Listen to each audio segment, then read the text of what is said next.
Hvaležno pozdravljeni, dobrodošli. Danes bo pogovor potekal o menopavzi, o kundaliniju, tudi kaj o spolnosti in predvsem o tem, kaj lahko ženska naredi zase, da bo to varno in da bo to vsekakor postopno. V svoji družbi pozdravljam Špelo, lepo pozdravljena, Špela Gornik, holistična in partnerska terapevtka. Dajmo midve začeti pri sami menopavzi. Ko sem prebirala to literaturo, sem bila navdušena, kakšna lepa imena so imeli recimo na Kitajskem, druga pomlad, pa cvetoča zlata ženska, ki se rojeva in vse ostalo. Pri nas je pa menopavza evo, zdaj pa nimaš več smisla in bistva v tem svetu, zdaj pa ne. Popolnoma drugače gledamo na to. Ja, v zahodnem svetu imamo zelo radi probleme, in zelo radi jih ustvarjamo. Je pa v bistvu menopavza, če tako pogledaš, Kitajci, oni sploh niso vedeli za menopavzo, ker to tam ni problema predstavljalo, zaradi tega, ker ženske nekako živijo bolj v svoji ženski energiji, spoštujejo to svojo žensko energijo in ne živijo tako, kot nas recimo zahodni svet sili, da smo non-stop v nekem delovanju, dobesedno na vsakem področju tega življenja. Tako da Kitajci to bolj umerjeno vse skupaj gledajo in potem tudi to ni tak problem in nimajo teh vročinskih valov ženske, zato ker dejansko oni rečejo tonk za botonk, tam kjer je pretok, tam ni nobene bolečine. Bolečina nastane tam, kjer ni pretoka. Ker se nekaj zablokira. Točno to. Pri nas pa čakamo toliko, da ni tega pretoka, da potem rata neka bolezensko stanje. Ko sem potovala in sem po svetu spoznala različne ljudstva, pa vasi, pa ko sem spraševala, se pogovarjala s temi ženskami, kako delujejo, mi je bilo pravzaprav zelo neverjetno, ko sem ugotovila, da oni gledajo, da ko ženska izgubi menstruacijo, v bistvu dobi eno drugo vlogo v skupnosti, da je takrat zdravilka, svetovalka, v bistvu postane ena taka modra ženska. In se veselijo tega obdobja in se veselijo prvih sivih las, ker jim to daje neko težo tudi v skupnosti. Prav neverjetno, še enkrat popolnoma drugače, kot mi dojemamo zdaj. Starejša, kot si, bolj si modra. To tudi jaz opažam pri svojem življenju in mene ni strah staranja. In meni se zdi žalostno, da v bistvu ta new age, da je postal kar nek anti-age. Glede tega, kar si rekla, in to mi je ful lepo. Sivi lasje, ja, zakaj pa ne sivi lasje? Guba, ja, zakaj pa ne guba? Saj govori, da sem nekaj doživela v tem življenju. In v bistvu, ko jaz šele doživim stvari, jaz dejansko lahko iz neke izkušnje podam naprej to znanje prihodnjim generacijam. Če pa jaz samo gledam, kako bom izgledala in kako me bodo drugi dojemali. Se pravi, ni problem samo v tem, kako te družba dojema, ko se staraš, ko mi rečemo, menopavza, zdaj sem pa stara, zdaj sem pa za odpad, ali kakorkoli večina ljudi tako gleda. Ni tako, ker dejansko ženska, tako kot si rekla, v drugih tradicijah je bolj povzdignjena s tem, ko je starejša, več na moči dobi. In tudi Kitajci so vedno tako govorili, da v bistvu ženska v 30-ih ima moč volkulje, ženska v 40-ih ima moč tigrice in ženska potem v 50-ih nekako je zmaj. Ja, ampak zmaj nima te negativne konotacije, spet kot ima pri nas, ker se bojimo teh zmajev, ampak je dobrohoten in je unka prinese srečo, unka prinese obilje. Tako da v bistvu se staranjem nekako ženska moč povečuje. Ja, in ko to sprejmemo, je po moje game changer, totalen, spremeni se pravila igre. Klepetovi strokovnjaki so pripravili en krasen program za ženske v menopavzi, ki je sestavljen iz nekaj izvlečkov adaptogenih rastlin, pa sestavljen je tudi iz programa, kaj jest, kaj ne jest, kaj več žensko telo ne rabi, kaj ne rabi, in pa seveda tudi iz nekih navad. Velikokrat se namreč zgodi, ženska začne, malo pridobivati kilograme ali pa se malo začne nabirati in potem se vpiše na kakšno aerobiko ali pa začne teči ali pa karkoli, kar je popolnoma neprimerno za žensko v teh letih, Spet je to od primera do primera, majčkeno drugače, ampak v bistvu bi se mogla ženska bolj obračati v notranjost pri teh letih. In tudi, ko se ti bolj v notranjost obrneš, potem tudi hormonski sistem drugače začne delovati. In potem se tudi da kilograme stopiti na nek drugačen način. A ne? Se pravi, mora priti do neke spremembe. A ne? Spet, če se vrnemo k Kitajcem, veliko se bomo vračali najbrž Kitajcem, ker jaz sem drugače sinologinja, tudi po izobrazbi. A ne? Tako da sem precej časa preživela na Kitajskem in potem rada te njihove modrosti nekako povzemam in jih prenašam drugod. A ne? Pa tudi tako, kot si ti rekla, ne? Tudi s potovanji po svetu se stvari naučiš. A ne? Ampak oni pravijo, da ženski hormonski cikel se spreminja vsakih 7 let. A ne? Se pravi, ko imamo mi 7x2, 14 let, takrat oni rečejo, Tian Gui se spusti, to je nebeška voda. In takrat mi dejansko dobimo menstruacijo in to je že prva tista moč, ki se je ponavadi sramotimo. Ampak zdaj smo pa po 7x7, ponavadi 49, a ne, takrat se pa v bistvu ta naš prednji kanal, ki se mu reče Čong-maj, ki je do sedaj pošiljal energijo v našo maternico, te krvi v našo maternico, se pa v bistvu sprosti in potem ta kri lahko gre popolnoma v srce in čas je za duhovno plat življenja. Čas je, da se mi duhovno rastemo, da se duhovno izpopolnimo. In tukaj imamo v bistvu narava poskrbi za to, da lahko to naredimo. A ne? Ampak če se pa mi opiramo, pa hočemo še vedno živeti, kot smo živele, ko smo bile stare, ne vem, 30, potem je pa seveda, a ne, nekje se zatakne. In moramo upoštevati te cikle, ja. Joga, pilate so bolj primerne zadeve. Danes bomo govorili tudi o kundaliniju in sami kundalini jogi. Zdaj spet je tukaj, ne, od primera do primera je odvisno vsekakor. So to primerne vadbe za žensko v menopavzi? Kaj kundalini pravzaprav sploh reprezentira? Kako to zbudimo dejansko? Ja, zdaj prva stvar, a ne, zakaj zbuditi kundalini? A ne? Zakaj zbuditi kundalini? Zaradi tega, ker s tem pridemo mi v našo naravno inteligenco. A ne? Zdaj, kundalini, to je potencialna sila v našem telesu. To ni nič transcendentalnega, to ni nič filozofskega, to ni nič psihološkega. To je dejansko potencialna sila, ki prebiva pri ženskah v korenu maternice. A ne? In zdaj joga, a ne, kundalini joga, ko govorimo o kundalini jogi, večina ljudi najbrž prvo pomisli na to jogo, ki jo je Yogi Bhajan pripeljal na zahod. In on je v bistvu to nekje v 70-ih naredil, pripeljal to jogo v Ameriko, postal multimilijonar na bazi tega, a ne, ampak večina teh vaj je zasnovanih za moško telo. In kundalini se dojema prek sistema moškega telesa in hormonskega sistema moškega telesa. In tukaj je treba pa biti previden. Ne? Zdaj, ogromen enih vaj je uporabnih, ampak mi se moramo zavedati, da tukaj tudi nastopajo nevarnosti prebujanja kundalinija. A ne? In zdaj, ena stvar, ki mene recimo moti pri teh Bhajanovi liniji, a ne, nekako je to ta spiritualni ego. No? Ker prva stvar, ki boš treščil, je spiritualni ego. Se pravi, če se ti dejansko prebudi kundalini. Ok, če ti delaš kundalini jogo, pa se ti ne prebuja, pa mogoče si višaš zavest.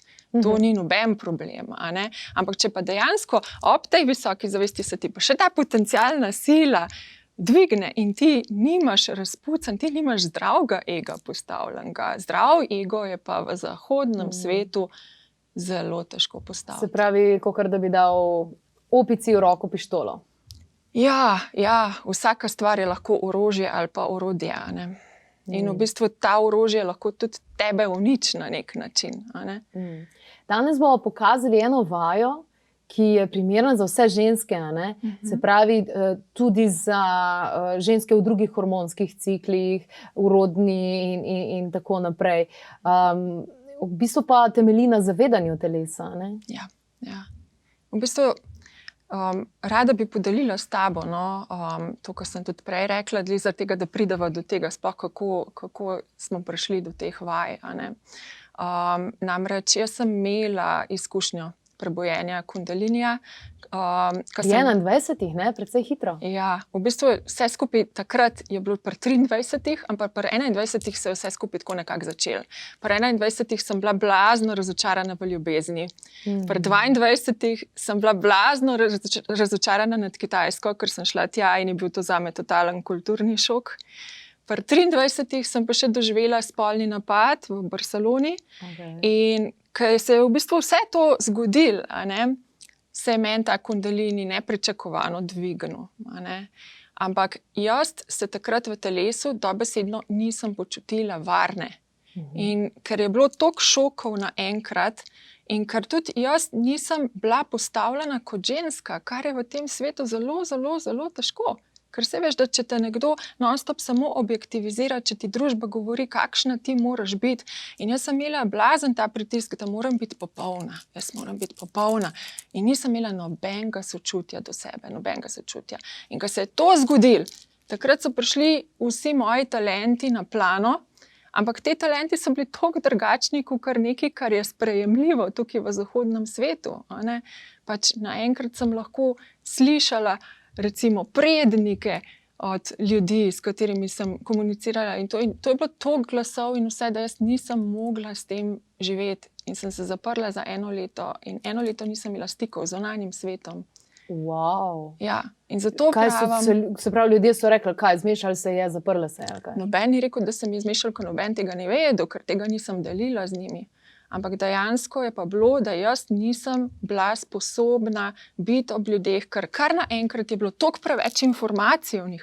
A veš, midva se zdaj tukaj pogovarjava in jaz tebe se midva slišim. pogovarjava, ja. Ja, in se nekako vidva in se slišva.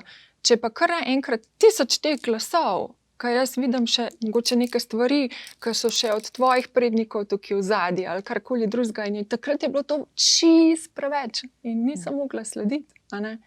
Tako da zdaj vsaka izkušnja, vsak posameznik bo imel drugačno izkušnjo. Torej, za 1 leto si se zaprla. Kaj si počela v tem času? Samo ležala sem. Vsako noč sem sanjala, kako me posiljujejo vsi moški tega sveta. To je bil zame dark night of the soul. Se pravi, temna noč moje duše. Takrat sem trpela, sam trpela. Enostavno, tudi po tej izkušnji, jaz predtem sem bila zelo spiritualna, ampak v tem New Age smislu. In vse je bila ljubezen in jaz sem samo, kako bom bila popolna, tako kot sem rekla, in kako bom bila dobra in to in ono in drugo. Ampak dobra potem, ker nam je zahodni svet rekel, da je dobra. In potem v bistvu sem se zaprla v en tak intelektualni oklep. Jaz sem za vse hotela imeti obrazlago, in to me je vrval. In tudi moj študij me je vrval. In jaz sem šla v detajle. In tudi, ko sem šla nazaj na Kitajsko, sem šla v detajle. Ampak to je tako, jaz sem imela potem neke intelektualne zadeve, ki so me varovale, pred tem, da se mi ne bi to spet zgodilo. Ampak bala sem se pa spet nekako biti živa v tem življenju. Da se meni ne bo to spet zgodilo. Ampak dosti ljudi, če pogledaš, ki so dosegali ne vem kakšne doktorate in razsežnosti na tem izobraževalnem področju, so v bistvu malo kompenzirali, malo so se polcali, po domač povedano, da so našli neko oporo. Ja, pri meni je to definitivno bila opora. Pri meni se je vse skupaj začelo sicer iz velike strasti, pol pa, ker se je v bistvu to toliko hitro odprlo, toliko prehitro odprlo, ker jaz recimo nisem bila na neki taki razvojni stopnji, ker če bi se jaz dejansko varno počutila in če bi imela ljudi, ki to razumejo, v tistih časih, kdo bo tukaj v Sloveniji vedel, kaj je to prebojenje kundalinija in tako. A veš, in to je bila potem cela pot. Jaz sem potem kasneje še živela na Kitajskem, stvari razlagala, ampak vedno je bila tako en tak ščit tukaj, en tak ščit. Pol se je pa to začelo spet odpirati. In sicer prvo, ko sem šla na Tajsko, ker sem je ponovno po več kot 10 letih potem dvignil kundalini, ampak od takrat naprej pa ne silam v to, da bi prehitro te stvari predčasno nekam pripeljala. Danes pa živimo dejansko v svetu, kjer kundalini je neka taka moč, zgodi se recimo tudi pri kakšni kvalitetni spolni praksi, se spontano dejansko dvigne, je neka moč, ampak ogromno vidim, da je neke take ponudbe, greš za vikend tam, pa delaš kar s svojim kundalinijem. Mislim, je to odgovorno, je to dejansko nevarno? Ja, veš, to je zdaj tako, vsaka stvar je lahko nevarna ali pa ne nevarna. Nevarno je to, če prihaja do kakršnih koli zlorab strani duhovnih učiteljev oziroma tistih, ki se prodajajo za duhovne učitelje. Tega je pa veliko, ne? Tega je pa ogromen in to se je dogajalo tudi pri Jogi Bhajanu, zato me to ni nikoli potegnalo, in to se je dogajalo tudi v tantričnih krogih, katerih del sem pa bila sama. In glih tukaj je pa zdaj to, moški, ki žensko učijo o tem, kakšna bi morala biti in jo, glede na to, da živimo še vedno v nekem patriarhatu, vedno bojo najdeli tisto točko, kje je nemoč ženska in tja se bojo pripeli. In recimo v tantričnih krogih je to bilo, spolnih zlorab. A je kdaj kaj prišlo ven o tem? Nikoli. Preveč sramu, travma.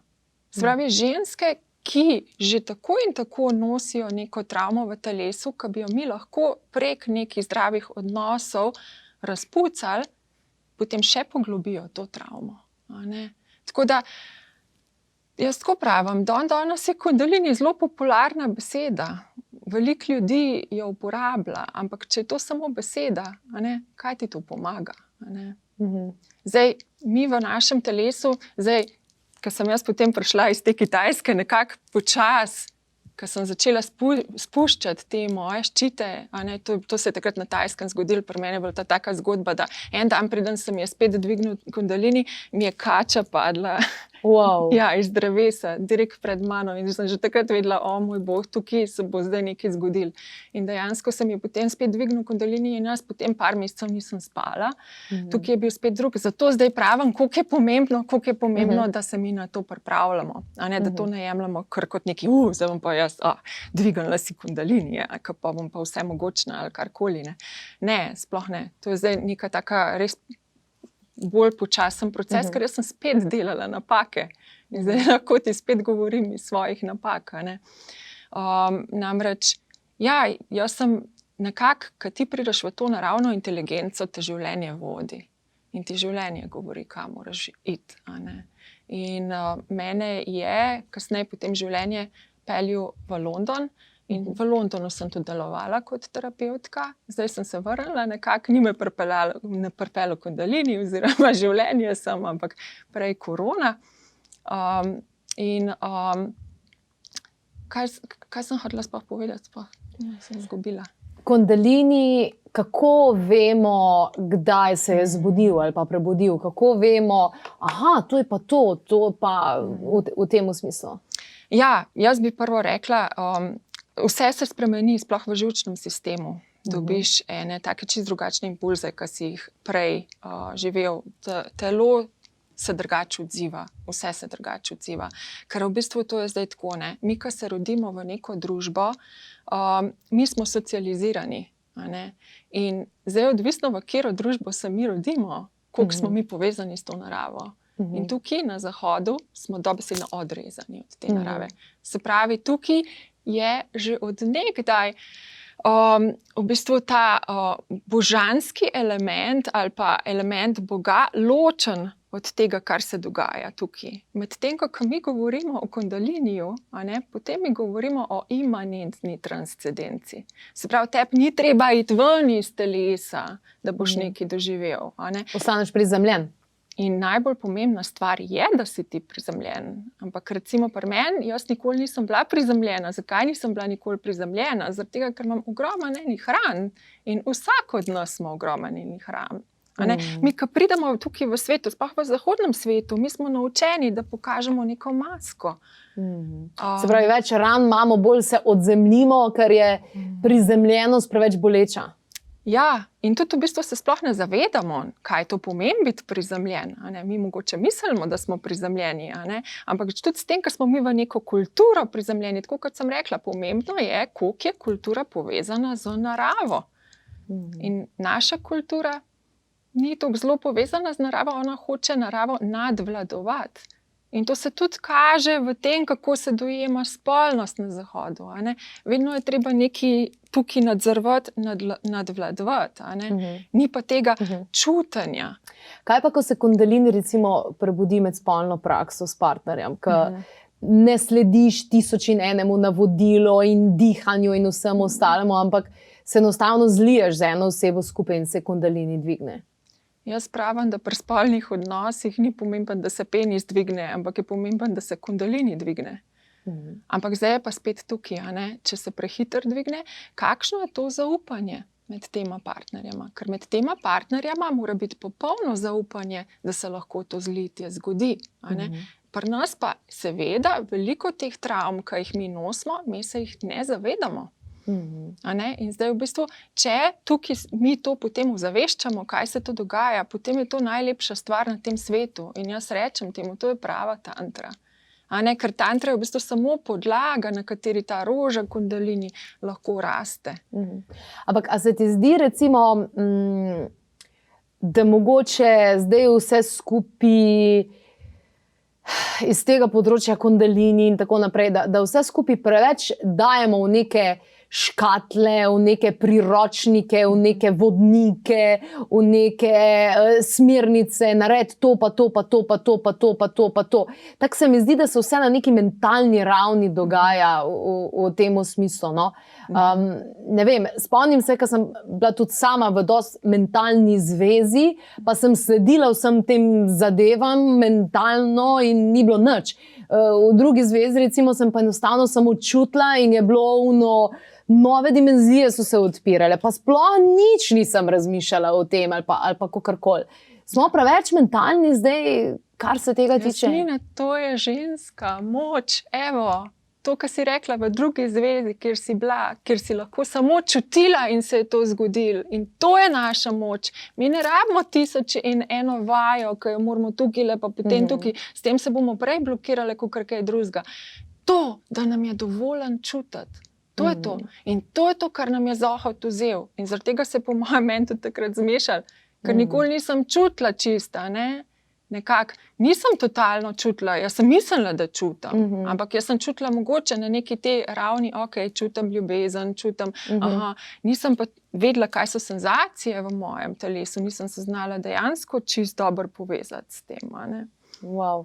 In evo, mislim, da bi bilo super, da greva zdaj na tole vajo, da se začutimo, da gremo v to čutenje ženske samo sebe. Sedeli bova, ne? Ja, sedeli bova. Zdaj, kot prvo, bi rada samo, da mačkam prebudimo v sebi, da se osredotočimo na svoje srce in da se samo vprašamo mačkan, kakšne rane nosimo. Kakšne maske nosimo? Ker jaz sem velikokrat v življenju rekla, vedno sem iskrena, takšna sem, kot sem, in potem sem mislila, da to kar pomeni, da nimam nobenih mask na sebi. Ampak dejstvo je, da če imam jaz rane, imam tudi maske. Zato dajmo mačkam pogledati te rane. In sicer, a se počutim kaj zavrnjeno? Kadar se počutim zavrnjeno, takrat se ponavadi umikam. In zdaj lahko mačkam pomislim, a se kdaj v življenju umaknem takrat, ko sem se počutila zavrnjeno? In samo opazujem to in sprejmem. In sem s tem. In pogledam, kaj moje telo ob tem čuti. Kje se pojavljajo senzacije v mojem telesu? Kako se počutim? Evo, mene recimo že kar mačkam takole trese, takole gor mi gre. Meni se pa v bistvu pokazalo, kje imam na fizičnem telesu, kje tako dobila sem en odgovor. No. Super. Med lopaticami v bistvu ene take brazgotine. To je zelo pomemben predel med bomo to odprli. Bomo prav za tebe danes naredili to vajo. Potem imamo, če se vprašamo, injustice, se pravi nepravičnost. Kdaj čutim, da je nekaj nepravično, da je svet do mene nepravičen? Kadar čutimo to nepravičnost, kadar imamo to rano nepravičnosti, in jaz imam ogromen, meni je zdaj kar tukaj od spodaj začela, kar takole mačkam premetavati. Nepravičnost, pa to ni fair, pa to ni fair, pa uno ni fair. To je moja rana. In zdaj se moram jaz vprašati, kje sem jaz rigidna v življenju, kje se jaz zaustavim, ker se mi stvari ne zdijo pravične. Se pravi, to je neka moja maska, če sem jaz rigidna, če si ne dovolim biti to, kar sem v tem trenutku. In velikokrat si ženske ne dovolimo biti to, kar smo. Pa zdaj samo to opazujemo, pa spet vidimo, kaj se dogaja v našem telesu. Pa gremo zdaj na humiliation, se pravi na neko poniževanje, sramotenje. Kdaj se v življenju počutimo osramočene?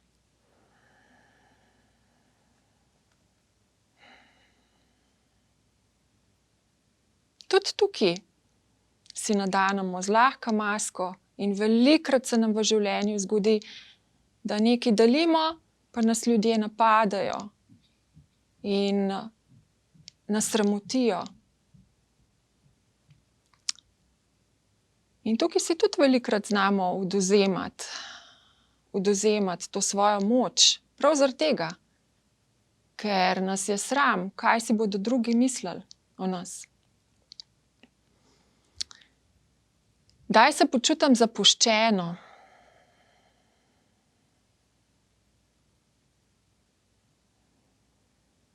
Tudi to je rana. In kdaj se počutim izdano? Tudi to je rana. In kadar se počutimo izdane, ponavadi hočemo kontrolirati ljudi, kontrolirati situacijo. Pa zdaj, ko smo samo začutili v bistvu malo v svojem telesu, kako se počutimo, ko slišimo te različne rane in kako v bistvu te rane stojijo v našem telesu, zdaj pa samo damo takole roke ob telo, pa pogledamo od prsne bradavice, pa tukaj gremo direkt na roko, pa bomo tukaj tapkali. To je taka luštna točka, ki se reče Tian Chuan. Se pravi, izvor nebeške vode se temu reče. Veš, kaj to pomeni? Ko si prej omenila lopatice, S tem dejansko si mi lahko dovolimo in odpreti srce in hkrati imeti mejo postavljeno. Se pravi, da ni tukaj zidu. Ampak jaz sem to, kar sem, odprta sem in jaz si dovolim postaviti mejo. In jaz bom prvo pomislila na to, da se jaz počutim varno. Ker ko se jaz počutim varno, takrat bom jaz pretočna, orgazmična in takrat tudi kundalini, če se dvigne, ne bo nobenega problema. Pa gremo še na drugo stran, pa isto tako lepo tapkamo. Tian Chuan. Veš, veliko ljudi reče, dobrota je sirota. Pa ni. Dobrota ni sirota. Pomanjkanje mej je sirota. Pomanjkanje mej je sirota. Pa naslednja stvar, da ko imamo mi meje, pa te meje niso spoštovane. Ena stvar je, če mi ne znamo meje izražati. Druga stvar je pa, če drugi ljudje tega ne spoštujejo. In v bistvu ljudje bojo spoštovali, ko bomo mi centrirane tukaj v srcu in tukaj zdaj to odpiramo. Zdaj pa lahko kar prideva nazaj. Preveriva, kako se zdaj počutiva, malo drugače, ne? Malo lakše se diše. Lakše se diše. Zdaj pa bova v bistvu se probala povezati z materničnim vratom. Da bomo pa takole vzeli roke in jih bomo dali na križnico. Jaz smo tukaj glih mikrofončke.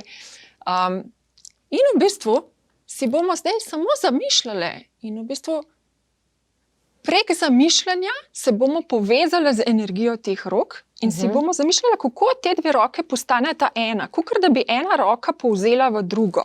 Spravi, ko imam jaz to na križnici, se samo osredotočim in probam to začutiti, kako te dve roki postajata eno. Se pravi, kako greta eno. Zraven, ko pa to počnem, prvo to naredim, da se s tem povežem. Zraven, ko to počnem, se povežem z notranjostjo moje vagine. In v bistvu, ko to naredim, probam nekako začutiti to notranjost moje vagine. In v bistvu, ko to delam, lahko dejansko začnem čutiti maternični vrat. To je ta najbolj notranji del naše vagine, ki je povezan z našim srcem. In v bistvu je tukaj samo ena taka pomoč, da se osredotočimo, ampak že s tem, ko damo roke gor, lažje pridemo v ta center. Zdaj pa, če probamo to našo osredotočenost dati na notranjost vagine in dejansko probamo to, kar z rokami naredimo od odzunaj, narediti tam noter, lahko počas čutimo pulziranje. Absolutno. Čutiš? Evo. In v bistvu to z vajo. Bolj, ko mi to delamo, bolj bomo vedeli, kaj so tiste prave stvari za nas v življenju in kje moramo iti sam stran. Se pravi, malo se pobožaš. Malo se pobožaš, ja. Pocrklaš. Veš, meni je zanimivo, da nam tega nihče ni povedal, ne? Ampak koliko žensk dejansko začuti svojo maternico, svoj maternični vrat, ko pride v stik z moškim nekim. Recimo, ko imaš ti neko privlačnost z nekim moškim, jaz velikrat je bilo samo ta privlačnost mi je bila dovolj, da se je nekaj zgodilo, ampak dejansko zdaj vidim, odkar sem imela res tako močno izkušnjo z moškim, ki je imel zelo tudi on prebujen kundalini in ki je bil postavljen v srcu, koliko je to drugačen občutek. In koliko kar naenkrat v bistvu sem čutila eno tako vibracijo znotraj svoje maternice, kolikor ena muca tako vibrira, tako, ko bi mačka predla, je meni vibrirala. In to je to, kar je v bistvu povezava med srcem in povezava med našo maternico. Wow. Ta povezava se dogaja preko vagusnega živca. Vagusni živec določa to, kako se mi v bistvu počutimo varne. In vagusni živec tudi določa to, da mi lahko dejansko doživimo to, kar je naš potencial. Kar je pa naš potencial, so pa te orgazmi, ki te v bistvu razširijo, ki te naredijo eno z vsem, kar je na tem svetu, v tem vesolju. Ne samo to, kar si počutiš tudi bolj varen, ne? Zelo varen se, počutiš. Veš, dokler pa mi to orgazmičnost dojemamo samo prek pelvičnega živca, prek pudendum živca, se pravi, tako, kot so Masters and Johnsons govorili, tako, kot je Haitova govorila, tako, kot nas je Zahod učil, smo v kontrakcijah nekako, ne pridemo pa v to, kar je naš potencial. Wow. Hvala za vse te besede in za to krasno, čudovito vajo. Hvala lepa za vse to. Wow. Evo, poglejte si to vajo in pa niti ni vaja, je pravzaprav ena taka izkušnja. Ne bomo zdaj še mi tukaj kategorizirali zadeve. Dovolite si to izkušnjo, našli jo boste na klepetobkavi.si in poglejte si še kakšne druge vsebine, vsekakor pa tudi program, kot smo ga že omenili, bil je pripravljen dejansko za ženske, malo pred menopavzo, ko pride v tisto leto 7x7 hormonskih ciklov, torej 49, da dejansko začne biti bolj pozorna nase in to na nivoju, čist celičnem nivoju, hormonskem nivoju in seveda na nivoju ljubezni do sebe. Klepetovi strokovnjaki so za vas pripravili cel seznam stvari in navad, ki jih je smiselno vključiti in navad, ki jih je smiselno izključiti iz vsakdneva, torej vsakdanjega življenja, in katera hrana je super, katera ni, in kateri izvlečki, to so predvsem izvlečki adaptogenih rastlin, ki pomagajo vzpostavljati homeostazo v telesu, in kombinacija teh adaptogenih zelišč, torej posebnih izvlečkov, je torej priporočljivo izvesti. Še enkrat hvala lepa za tole izkušnjo. Hvala, Jasmina.